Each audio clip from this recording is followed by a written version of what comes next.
সঞ্জয় উবাচ দৃষ্টা তু পাণ্ডবানিকম পুরম দুর্যোধনস্তন আচার্যমুপসঙ্গম রাজা বচনম ব্রবীত। সঞ্জয় বললেন, হে রাজন, পাণ্ডবদের সৈন্যসজ্জা দর্শন করে রাজা দুর্যোধন দ্রোণাচার্যের কাছে গিয়ে বলল।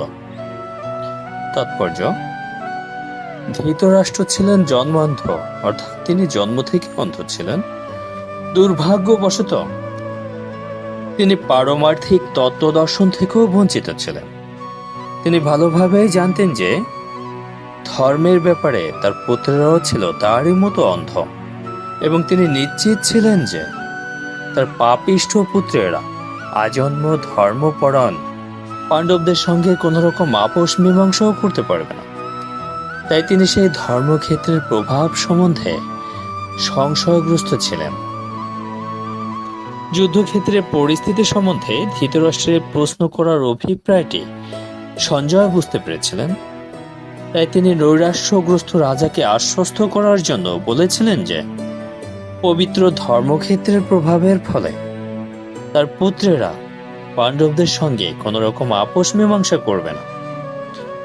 সঞ্জয় তাই রাজাকে অবহিত করলেন যে তার পুত্র দুর্যোধন পাণ্ডবদের সৈন্যসজ্জা দর্শন করে তৎক্ষণাৎ সেনাপতি দ্রোণাচার্যের কাছে উপস্থিত হল প্রকৃত অবস্থা সম্বন্ধে জানানোর জন্য।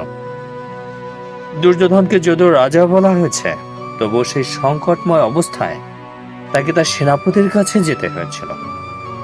তাই একজন রাজনীতিবিদ হিসাবে সে যথেষ্টই পারদর্শী ছিল, কিন্তু পাণ্ডবদের সৈন্যসজ্জা দেখে দুর্যোধনের মনে যে ভয়ের সঞ্চার হয়েছিল তা সে তার কূটনীতির ছদ্ম আবরণে ঢেকে রাখতে পারেনি।